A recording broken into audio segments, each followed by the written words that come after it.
โดยสบายดีสบายดีสบายดีสาวโสดหน้าใหม่เนาะทุกคน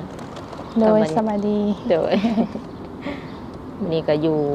ชื่อว่าไงแคบถนนหนทางเลยเนาะแม่นแต่ว่าเขาจะบ่ค่อยเที่ยวเนาะทางนี้เนาะแม่นแบบรถใหญ่รถยังบ่ค่อยเที่ยวหลายประมาณนี้ก็เลยเอามาสัมภาษณ์อยู่วังนี้ว่าท่านซะก่อนอื่นก็ขออนุญาตถามข้อมูลของสาวโสดก่อนซื้อแนวใดซื้อแดงเด้ออายุจักปีตัวอายุ27ปีแล้วผ่านมากับแบบเคยสร้างครอบครัวอยู่บ่หรือว่ายังบ่เคยสั่งมาแล้วแล้วก็อย่าห่างแล้วเป็นแม่ห้างเนาะแม่นเป็นแม่ห้างโดยมีลูกติดนำบ่มีลูกคืออันชื่อว่าไงอย่าห่างแต่ว่ายังบ่ทันมีลูกมีเต้านำกันแม่นยาขาดกันเจือแล้วบ่ยาขาดกันแล้วจิกใบยาห่างเรียบร้อยแล้วบ่ได้แบบคือถามนี่ก็ถามเพื่อไว้ว่าย่านแบบคนใหม่สิเข้ามาย่านเพิ่นมาหึกมาห่วงเนาะโดยแต่ว่ารับประกันโดยโสด 100%โสด 100% เลยโดยคือแบบว่าถึงเล็กหน่อยได้บ่แบบอยากถามว่าเลิกกันย้อนหยังจังซี่นะได้เพราะว่าเลิกกันก็ย้อนความบ่เข้าใจนี่แหละผิดกันมาหยอกมาแยกแล้วก็แบบอยู่นำกันแล้วมันบ่มีความสุขนะแล้วก็เลยแยกย้ายกันคืออันบ่ได้มีไผเลิกกับไผก่อนบ่มีแต่2คนเฮาเว้าเข้าใจกันเลยก็ต่างไผต่างไปแล้วก็ไปจิกใบยาห่างต่างคนต่างแบบเว้าเข้าใจกันแม่นก็พอใจทั้ง2ฝ่ายแม่นโดยคืออยู่นำกันก็ได้โดนอยู่บ่อยู่นำกันประมาณ5ปีโดนพอสมควรเนาะผู้บ่าวลาวนี่บ่หรือว่าผู้บ่าวต่างประเทศผู้บ่าวลาวโดยอดีตอันสามีเพิ่นเนาะและมื้อนี้นี่ถือว่าอยากออกมาแบบเริ่มต้นชีวิตใหม่บ่หรือว่าหาคนคุยแก้เหงาอยากออกมาเริ่มต้นชีวิตใหม่พร้อมที่จะแบบสิว่าในศึกษาดูใจกับคนใหม่แล้วโดยพร้อมโดยและเปิดใจในแบบรอบนี้หรือว่ารอบทำอิฐเนาะแน่นรอบทำอิฐแล้วมีแบบสเปคอยู่บ่มาผู้ชายประมาณใดสเปคบ่มีแบบใดก็ได้ขอแต่ว่าลมกันเข้าใจนะผู้พังหน้าตาบ่ได้โฟกัสบ่ได้โฟกัสสิโลหรือบ่โลก็ได้เบิดแม่นอายุได้ซะเจ้าเองก็27เนาะคิดว่าอยากคุยกับผู้บ่าวประมาณจักปี5จักปีอยากได้รุ่นอ้ายนะให้อายุหลายกว่าเฮานะซ้ำได้ก็ได้ขอเพียงแต่ว่าใหญ่ขึ้นแม่นโดยอันใหญ่ขึ้นแล้วพร้อมโดยในใจนี่อยากคุยทางใดบ่เป็นพิเศษระหว่างฝั่งลาวฝั่งไทยหรือว่าอยู่ต่างประเทศจังซี่อยากได้ต่างประเทศก็ได้ฝั่งไทยก็ได้นะคือมักในใจตัวนี้เนาะแม่นคันว่าผู้บ่าวแบบบ้านใกล้เฮือนเคียงเลยซะบ้านใกล้เฮือนเคียงคันข้าเจ้าอยากล่มกะเปิดใจล่มนะก็ได้ก็ให้โอกาสคือกันแม่นให้โอกาสคือกันก็ถือว่าบ่ได้แบบโฟกัสหรือว่าบ่มีสเปคก็ว่าได้เนาะแม่น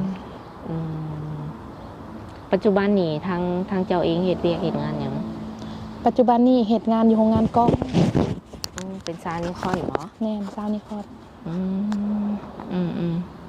คือมีมือผักอยู่บ่มีมือผักแต่มือวันอาทิตย์มื้อเดียวก็คือมื้อนี้แม่นจันทร์หาเสาร์นี่แม่เฮ็ดงานเลยแม่นจันทร์หาเสาร์เฮ็ดงานซึ่งสิมีแบบเวลาคุยกับผู้บ่าวอยู่บ่ก็คุยได้ยามพักเบรกแล้วก็ยามมื้อแลงคุยได้คือบ่ได้มีแบบโอทีบ่โอทีก็มื้อมีมื้อบ่มีหั่นน่ะแบบมันบ่คงที่เนาะแม่นมันบ่คงที่แต่ก็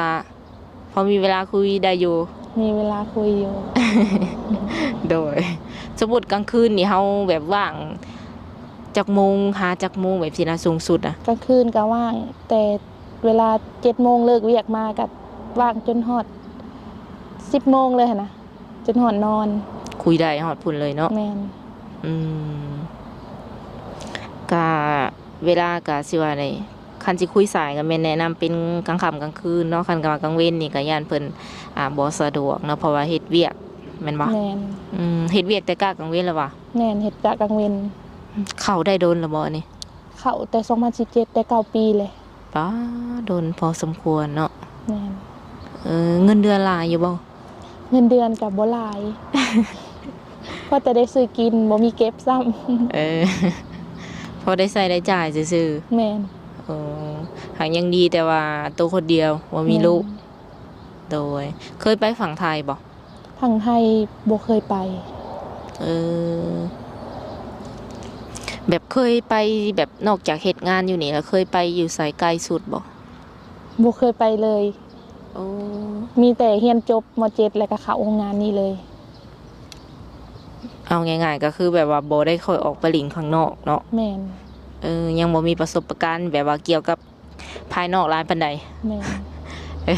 ใหญ่มาเรียนจบมาแล้วก็เป็นเขาเฮ็ดงานเลย แม่น อยากไปอยู่บ่ในใจจ้ะ อยากไปอยู่แหละ ไปหลินไปยังแบบฟังตอกฟังไทยเนี่ยอยากไปอยู่ แม่นอยากไป คือเฮาออกมาเปิดใจนี่แบบสิว่าไดเฮาเฮ็ดแนวใดแบบหมู่คู่แนะนำบ่หรือว่าเฮาติดตามทาง YouTube เห็นหมู่คู่แนะนำมาแล้วก็เห็นใน YouTube แหน่นะ ใส่เวลาแบบตัดสินใจโดนบ่จังกล้าออกมาแบบเปิดใจสู่แบบโลกกว้างจังซี่นะ ประมาณ 3-4 เดือนนี่แหละ โอ้โดนเลยเนาะ โดนเติบ เป็นอะไรตอนแรกๆอายบ่ อาย คืออายซื่อๆที่บ่ได้แบบย่านอีหยังติ อายซื่อๆบ่ได้ญาติหยัง อ๋อแต่ว่าตอนนี้นี่อันควบความกล้าได้แล้วบ่ เงินกาแล้ว บ่อายแล้วตอนนี้เนาะ บ่อายแล้ว ซิวๆแม่นบ่โดยบางคนที่สิเข้ามาคุยนี่อยากได้คนที่ว่ามีอาชีพการงานเฮ็ดเท่านั้นบ่หรือว่าสาวไร่ชาวนาพ่อค้าสาวขายนี่ก็มักคือกัน ได้เมิด โอ้ลักๆนี่มักนิสัยประมาณใดแบบเจ้าลองเว่าให้ FC ฟังแหน่ นิสัยบ่ แม่นิสัยผู้ชายที่ว่าเฮามักจังซี่นะ เอาใจ อืม นะเพราะว่าเคยเอาผัวมานะผู้ชายแบบบ่เคยเอาใจเลยนะแต่ก็เลยแบบว่าจักว่าได้ขาดความหักบ่ อยากมีโมเมนต์แบบว่าเจอคนที่ว่าเอาใจแน่ แม่น บ่เคยได้รับแบบว่าสิว่านี่ความรักจากกระเจ้าเลยบ่ วันสำคัญอีสังกับบ่มีของขวัญให้ โอ้บ่ว่าบ่ บ่มีเลย ความจริงบ่ ความจริงอันนี้ค่ะ เฮ็ดอะไรซะได้แต่น้อยใจ ได้แต่น้อยใจ บ่ได้บอกเขาบอกว่าเฮาก็อยากมีโมเมนต์หวาน ก็บ่แต่เขาเจ้าก็บ่เฮ็ดให้หันนะ ๆเออ เขาเสยซา คือเก่าแม่นบ่ คือเก่า เออคือมีสินสมศักดิ์หยังนำกันแล้วบ่ บ่มี ปัจจุบันนี้เจ้าอาศัยอยู่กับไผซะ อาศัยอยู่น้ำพ่อน้ำแม่ กลับมาอยู่น้ำพ่อน้ำแม่คือเก่าบ่ แม่น ตอนที่ว่าเอากันนี่ก็อยู่น้ำพ่อน้ำแม่บ่หรือว่า แม่ ไปอยู่เฮือนเพิ่น ตอนนั้นเอากันนี่ก็อยู่เฮือนน้ำพ่อน้ำแม่นี่แหละ อ๋อมีอ้ายน้องจักคน มีอ้ายหนึ่งน้องหนึ่งรวมกัน3คนทั้งข้อยเอง น้องยิงบ่หรือว่าน้อง ผู้ ชาย ชาย โอ้ผู้หญิงผู้เดียว แม่นผู้ห ก็ ญิง คือเจ้า แม่น จักว่าเพิ่นบ่ให้ออกเฮือนบ่คณะผัวนี่ เอาผัวบ่อันออกได้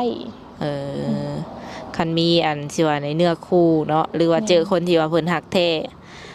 อาจจะแบบว่าออกเฮือนไปอยู่นำเพิ่นได้ ออกได้ คือสมมุติว่าเพิ่นบ่ได้อยู่แถวบ้านเฮาเนาะเป็นหนุ่มทางไกลอย่างเช่นฝั่งไทยบ่หรือว่าอยู่ต่างประเทศบ่จังซี่ก็ไปอยู่ได้บ่ ไปอยู่ได้ พร้อมติ พร้อม เพิ่นเข้ามาปุ๊บเพิ่นเห็นเฮาปั๊บจังซี่นะเพิ่นอยากได้แบบเป็นลูกเป็นเมียอยากมาแต่งมาขอเลยนี่ ได้ เลย ได้เลย เอาเว้าแท้ แท้พร้อมเปิดใจเลย แบบว่าต้องใช้เวลาโดนบอก บ่ต้องใช้เวลาโดน มามือใดก็เอามือนั่นบ่ว่าอีหลีได้ แม่นมามื้อใดก็เอามื้อนั้น หุ่นนะใจเด้ โส นี่ ดเกินร้อยนะ โดยถึงว่าเพิ่นสิ ก็มีได้มีฮอดรุ่น70กว่าก็มีแต่ว่าเพิ่นยังแข็งแรงเนาะเพราะว่าเพิ่นอยู่ทางต่างประเทศก็คือว่าอะไรเพิ่นก็สิแข็งแรงกว่าอยู่ทางแถวใกล้ๆเฮาแน่เนาะเพราะว่าทางพุ่นเพิ่นก็อาจจะบ่ค่อยได้เฮ็ดไร่ไสนาคือเฮาสุขภาพร่างกายเพิ่นก็อาจจะยังดีกว่าว่าซั่นซะรับได้บ่คันซำนั้นรับได้ใจเนาะแบบว่าเอาเลยเพิ่นว่า แม่น โดยโดยก็คือแบบมีสองทางติดต่อให้เพิ่นอยู่บ่สมมุติเพิ่นอยากคุยนำเฮานี่นะมีมีหยังแน่แจกเพิ่น LINE Facebook แจกทั้งสองบ่แม่นเบอร์โทรนี่ก็มีเบอร์โทรก็มีเล่นแอปเด่นอิหยังได้ปกติบ่แม่นเล่นแอปได้ปกติ LINE นี่ตั้งเรียบร้อยบ่ตอนนี้ตั้งเรียบร้อยแล้วโอเคเนาะมีแต่ว่าคันคนใดที่แบบว่าอยากจริงจังอยากสร้างครอบครัวก็เพิ่นก็แม่นทักแชทมาได้เนาะทุกคนคือขออนุญาตถามแบบเคยมีแบบโมเมนต์แบบว่าสิว่าไดโตน้อยบ่โตน้อยโตพร้อมแบบจอยจังซี่นะแม่นเคยมีเคยจอยอยู่เดี๋ยวนี้น้ำหนักขึ้นเฮ็ดเวียกหลายบ่นั่นใดเฮ็ดเวียกหลายแน่แล้วก็เมื่อยแล้วก็กินหลายแน่แม่นตอนนี้นี่อยู่ที่เท่าใดน้ำหนัก90ตอนนี้ล่วงสูงได้ซะแบบล่วงสูง158ปอตัวเกือบแบบว่าสิว่าไดเกือบ170เนาะแม่นคืออยากแบบสิว่าไดสมมุติว่ามีแฟนและแฟนอยากให้แบบสิว่าไดรักษาสุขภาพอย่างเช่น90นี่ลดลงอีกจังซี่นี่เฮาพร้อมอยู่บ่พร้อมที่จะเข้าฟิตเนสหยังลดอยู่โอ้เพราะว่าตอนนี้ก็กำลังควบคุมอาหารตัวเองอยู่นะกำลังลดหากมันต้องลงได้เนาะคันว่าอยากลงนี่เพราะว่าเพิ่นเคยแบบจ่ออยู่แม่นหากคันว่าก็มีคนใดที่ว่ามักแบบสไตล์เพิ่นนี่ก็คือแบบโอเคเลยบ่ลดก็ได้เนาะแม่นก็พร้อมทั้งสองแบบปรับเปลี่ยนหากันแม่นบ่พร้อมปรับเปลี่ยนเพิ่นมักแบบใดก็ได้เนาะหากทั้งเจ้านี่บ่ได้ติคนที่สิเข้ามาบ่ติพร้อมเปิดใจแม่นคือสิว่าในเปิดใจแบบร้อยเลยแม่นล่ะวะแม่นพ่อแม่เฮาเพิ่นโอเคบ่ที่ว่าเฮาแบบออกมาเปิดใจหาคู่ชีวิตอีกครั้งไงนะโอเคเพิ่นบ่ได้ว่าแนวใดบ่เราบ่ได้ว่าแนวใดคือเพิ่นก็บ่ได้บ่งว่าเอาต้องคบคนประมาณนั้นประมาณนี้เด้อลูกจังซั่นจังซี่เราบ่ได้บ่งขอเพียงแต่ว่าลูกหักเขาแล้วก็หักเขานำขออนุญาตถามแบบพ่อเพิ่นอายุประมาณเท่าไหร่กับแม่พ่ออายุ51ปีแม่ก็อายุ51ปีเท่ากันเนาะเท่ากันคือเป็นตาเพิ่นสิรับได้อยู่บ่สมมุติว่ามีลูกเขยรุ่นเดียวแบบกับเพิ่นจังซี่นะรับได้เราบ่ได้ติดอกมาเจ้าเองก็ชงสิรับได้อีหลีเด้อเว้าจากใจได้ว่าจากใจเลยรับได้เพราะว่ามักผู้บ่าวรุ่นอายุใหญ่อยู่แล้วนะคันพามาเปิดโตกับหมู่กับคู่อ่ะบ่อายบ่บ่อายเพราะว่าเจ้าเองก็สิว่านี่อายุยังบ่เลข3ซ้ำเนาะ27นึงหั่นน่ะทุกคนก็เลยว่าถามเผื่อไว้หากทางสาวเปียงเองก็หวังว่า FC หลายคนคือสิแบบถึกตาถึกใจกับเพิ่นอยู่เนาะเพราะว่าเพิ่นเองก็เป็นตาแพงในทุกคนตัวจริงเพิ่นเนาะเป็นคนสิว่าเลยเป็นตาแพงมีสีหักในโตเพิ่นเนาะยิ้มหวาน มักไปหลินไปเที่ยวอยู่บ่เวลาเลิกเวียกเลิกงานมาบ่ค่อยไปมีแต่เลิกเวียกมาแล้วก็อาบน้ำนอนบ่ได้ไปแบบปาร์ตี้คือเขาบ่ได้ไปเพราะว่ามีแต่คันไปมันไปเฮ็ดเวียกยากหั่นน่ะส่วนหลายบ่ได้ไปเลยบ่เคยปาร์ตี้เลยนะมีแต่ไปวันเกาะวันเกิดหมู่ซื่อไปงานแบบว่าเอียงปกติแน่นคือบ่เคยเลยอันว่าไฟแสงสีคือเขานะบ่เคยเลยโดยหากคันว่าผู้บ่าวแบบสิว่าได้มักเล่นมักเที่ยวกินเหล้ากินเบียร์นี่ก็ให้โอกาสเพิ่นอยู่บ่ก็ให้เพิ่นไปโดนๆเทื่อเนาะไปได้ก็อนุญาตอยู่บางครั้งบางคราวมีหนวดมีเคราจังซี่นี่มักบ่ ได้ สูบยาก็ได้บ่ สูบยาก็ได้ เพราะว่าเขาบ่ได้ห้ามแล้วแต่เขาเลยนะ แต่ทั้งเจ้ากับบ่ได้แพ้บ่ได้หยังบ่ บ่ บ่ไม่มีโรคประจำตัว บ่มี โอ้สุดยอดเนาะ ถือว่าสิว่าได้ทางสาวโสดคนนี้ก็เป็นอีกคนหนึ่งที่ว่า FC ของข่อยตามหามาโดนเนาะคนที่ว่าใจถึงเนาะทุกคนพร้อมแบบสร้างครอบครัวเลยประมาณนี้หั้นนะคันว่าเพิ่นจะมาหาตัวจริงนี่เฮ็ดแนวใด มาหาได้เลยอยู่เฮือน โอ้พร้อมให้มาหาเลย พร้อมให้มาหาเลย เออมามื้อใดก็ได้บ่ แน่นมามื้อใดก็ได้ สิเจอเจ้าบ่ซัก เจอเพราะว่าคันมาเฮาก็ลาเวียกได้นะ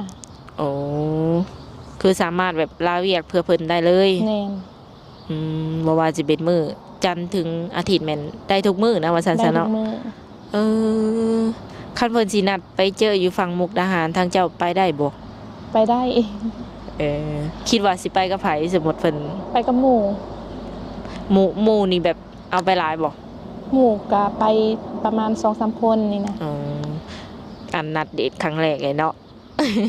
แม่นถึกแล้วนัดเดทครั้งแรกเพราะว่าเฮาเองก็บ่ฮู้เนาะว่าเพิ่นเป็นประมาณใดหั่นแหละก็ไปหลายคนก่อนอุ่นใจ แน่น โดยก็มีแต่ประมาณนั้นแหละเนาะทุกคนเพราะว่าทางสาวเพียงเองก็